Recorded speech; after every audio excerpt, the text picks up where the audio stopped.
Update lang mga ka-solar, update ko lang kayo sa status ng solar ko. So sa ngayon meron akong 2.8 halos na kilowatt ng panel. So meron ako ditong apat sa taas na dalawang 590 at 580. So makikita natin yun dito ay medyo maulap pero full charge na tayo. So itong unang dalawang to, ito ay Jinko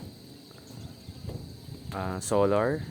Ito namang dalawang to ay yan ay Dahay. Napaka-efficient ng mga solar panels na yan. So dito naman sa baba makikita nyo, ito yung Bosca na tig 120 ang isa. So may total yan na 480 yung nasa baba. Ito naman sa taas ay nasa 2.3 kilowatt. So pakita ko lang dito yung aking location. So makikita natin napakaganda ng position ng panel ko.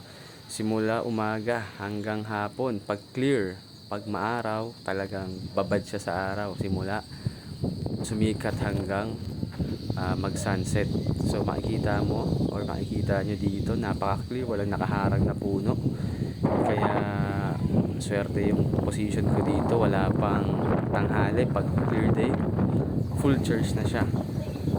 Okay, so ang storage ko nga pala ay 24 volt system na 480 Ah.